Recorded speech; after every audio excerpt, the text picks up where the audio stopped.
আজকের ভিডিওতে যে কনসেপ্ট নিয়ে আমি ডিসকাশন করবো সেটা কি, সেটা হচ্ছে যে 5 মোস্ট পাওয়ারফুল বেয়ারিশ ক্যান্ডেল। তো এর আগের ভিডিওতে আমি আপনাদের জন্য ডিসকাশন করেছিলাম 6টা বুলিশ ক্যান্ডেলকে নিয়ে, কারণ অলরেডি 30টা ক্যান্ডেল আছে, 31টা। তার মধ্যে কোনগুলো মোস্ট ইম্পর্টেন্ট, তো সেগুলো নিয়ে কিন্তু আমি ডিসকাশন করছি, যাতে আপনারা খুব সহজ ভাষায় বুঝতে পারেন, যেটা কিন্তু আমি অলরেডি আগের ভিডিওতে বলেছিলাম। তো এর আগের ভিডিওতে আমি কি বলেছিলাম, 6টা ক্যান্ডেল বলেছিলাম, আর আজকে 5টা, তার মানে টোটাল কটা? টোটাল হচ্ছে ক্যান্ডেলস্টিক হলো 11টা। ঠিক আছে, টোটাল কি 11টা, মানে 31টা নিয়ে আমরা ডিসকাশন করেছিলাম, কিন্তু তার মধ্যে মূলত এই 11টা ক্যান্ডেল যদি আপনারা মনে রাখতে পারেন, তাহলে কিন্তু আপনার প্রায় অনেকটা কাজ সহজ হয়ে যাবে। কারণ মূলত এই 11টা ক্যান্ডেলে কিন্তু বারবার করে চার্টে রিপিট হয়ে আসে, এবং এদের যে অ্যাকুরেসি, অর্থাৎ এরা তৈরি হলে তারপর যে মোমেন্টামটা আসে, সেগুলো কিন্তু খুব তাড়াতাড়ি আসে এবং খুব অ্যাকুরেট আসে। ঠিক আছে, যার জন্য ওই 31টা ক্যান্ডেল যদি আপনারা মনে রাখতে না পারেন, তাহলে কোনো ব্যাপার না। শুধু এই যে 11টা নিয়ে ডিসকাশন করলাম আমি, এই 11টা মনে রাখবেন, তাহলে কিন্তু অনেকটা সুবিধা হবে, বা আপনারা কিন্তু যথেষ্ট ভালো একটা মানে চার্ট নিয়ে ডিসকাশন করতে পারেন, চার্ট প্যাটার্ন নিয়ে আপনারা কি করতে পারেন, বুঝতে পারবেন যে আগামী সময়ে কি হতে পারে। ওকে, তো আমাদের যেটা প্রথম বেয়ারিশ ক্যান্ডেল, সেটার নাম কি, সেটা হচ্ছে হ্যাঙ্গিং ম্যান ক্যান্ডেল। এটা কি, এটা কিন্তু হ্যাঙ্গিং ম্যান। এবার ভালো করে লক্ষ্য করুন যে এই ক্যান্ডেল আর এই ক্যান্ডেল দুটো কিন্তু সেম। ঠিক আছে, কালার কিন্তু রেড প্লাস গ্রিন, দুটোর মধ্যে একটা যে কোনো হতে পারে। এবারে একটা খুব ইম্পর্টেন্ট পয়েন্ট, সেটা কি, যে হ্যাঙ্গিং ম্যান আর হ্যামার দুটো কিন্তু একই দেখতে।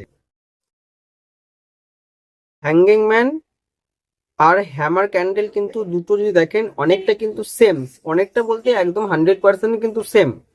হ্যামার ক্যান্ডেলও যেরকম দেখতে, হ্যাঙ্গিং ম্যানও কিন্তু সেরকমই দেখতে। তাহলে আমরা কিভাবে বুঝবো যে কোনটা হ্যামার কোনটা হ্যাঙ্গিং ম্যান? দেখুন, দুটো যেহেতু সেম দেখতে, সেজন্য এখানে কি হবে, এখানে তৈরির যে জায়গাটা সেটা আলাদা। অর্থাৎ সাপোজ একটা স্টক আছে এইভাবে পড়ছে, আর একটা স্টক আছে এইভাবে উঠছে। যদি দেখেন যে এই সব জায়গাতে বা কোনো একটা সাপোর্ট লেভেলে বা ডিমান্ড জোনে যদি এরকম টাইপের ক্যান্ডেল তৈরি হয়, তাহলে সেটাকে আমরা বলবো সবসময় কি, হ্যামার ক্যান্ডেল। আর যদি দেখেন এই ডাউন ট্রেন্ড চলছে, ডাউন ট্রেন্ড হোক যাই হোক, বা কোনো রেজিস্ট্যান্স লেভেল আছে বা কোনো সেলিং এরিয়া আছেন, এই সব জায়গাতে যদি এরকম টাইপের ক্যান্ডেল তৈরি হয় বা একদম টপে যদি তৈরি হয়, তাহলে সেটাকে আমরা বলবো কি, হ্যাঙ্গিং ম্যান। হ্যামার আর হ্যাঙ্গিং ম্যান যেহেতু সেম দেখতে, সেই জন্য কি বললাম, জায়গার পরিবর্তন। মানে হ্যামার তৈরি হয় চার্টের বটমে বা সাপোর্টে, আর হ্যাঙ্গিং ম্যান তৈরি হয় চার্টের টপে বা কোনো একটা রেজিস্ট্যান্স লেভেলে। ঠিক আছে, জায়গার পরিবর্তনের জন্য নামটা শুধু পরিবর্তন, তাছাড়া কিন্তু দেখতে কিন্তু সেম। ওকে, ওই যে একটা এক্সাম্পল দেখি, যদি দেখেন এই যে প্রথম একটা আপ ট্রেন্ডে চলছিল, তারপর টপ একটা হ্যাঙ্গিং ম্যান তৈরি হলো। তারপর আমি কি বলেছি, যখন এই হ্যাঙ্গিং ম্যান তৈরি হবে, একটা কনফার্মেশন লাগবে কি, যাতে এর নিচে একটা ক্যান্ডেলে ক্লোজিং দেয় উইথ বিয়ারিশ বা রেড ক্যান্ডেলে ক্লোজিং দিয়েছে, তারপরে কনফার্ম হয়ে গেলাম। এবার এখান থেকে সেলিং আসতে পারে, যদি দেখেন প্রায় একটা খুব ভালো কিন্তু আমরা সেলিং দেখতে পাচ্ছি। ওকে, তো এটা গেলো আমাদের ফার্স্ট ক্যান্ডেল। যেটা যেটা সেকেন্ড, তার নাম কি, বিয়ারিশ মারুবুজু ক্যান্ডেল। তো আমি এর আগে বলেছিলাম বুলিশ মারুবুজু, এটা বিয়ারিশ মারুবুজু। তো দেখুন, বুলিশ মারুবুজু কি ছিল, বুলিশ মারুবুজু কিন্তু একই রকম দেখতেন। যদি বুলিশ মারুবুজু দেখেন আর বিয়ারিশ মারুবুজু দেখেন, দুটোই কিন্তু সেম, শুধু পার্থক্য কি, পার্থক্য হচ্ছে কালারের। এখানে কিন্তু কালার ম্যাটার করে। আগের ক্যান্ডেলে হ্যামার কি ছিল, কালার ম্যাটার ছিল না।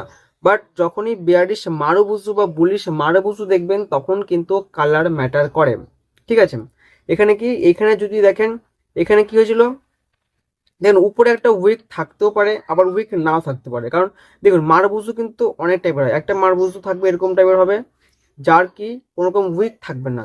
একটা হবে এরকম টাইপের, যার কি থাকবে উপরে একটা উইক থাকবে। ঠিক আছে, কিন্তু এটাকে আমরা মারবুজই বলবো, কারণ মারবুজু থেকে বডিটা কিন্তু সব থেকে বেশি বড় হয়। তো এটা যেহেতু রেড কালার, মানে কি এখানে সেলিংটা বেশি হয়েছে, সেলাররা অ্যাক্টিভ আছে, যার জন্য কি করবো, এটাকে আমরা বলবো একটা বিয়ারিশ মারবুজু।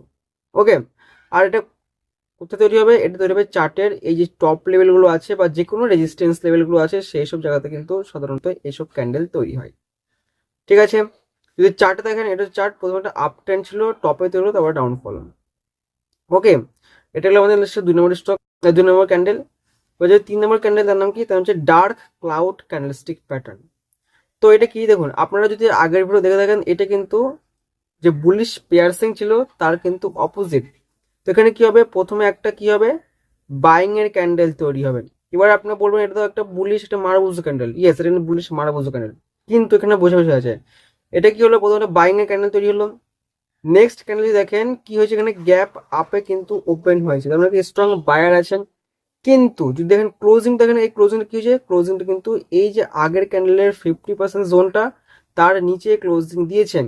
তার মানে যদি প্রথমে একটা বুলিশ ক্যান্ডেলও তৈরি হয়, বুলিশ মারুজু, আর নেক্সট ক্যান্ডেল যদি গ্যাপ আপ দিয়ে ওপেন হয়, আর যদি ক্লোজিং সেই আগের ক্যান্ডেলের অর্ধেকের নিচে ক্লোজিং হয়, বা 50%-এর নিচে, 50% বডির কিন্তু 50%, ঠিক আছে, এই উইক না, এই বডির 50% নিচে ক্লোজিং হয়, তাহলে বুঝতে হবে যে পরিমাণে বায়াররা এখানে ছিল তারা আস্তে আস্তে কমজোরি হয়ে গেছেন, এবং এখানে আস্তে আস্তে কি হচ্ছে, সেলাররা কিন্তু অ্যাগ্রেসিভলি অ্যাক্টিভ হচ্ছে।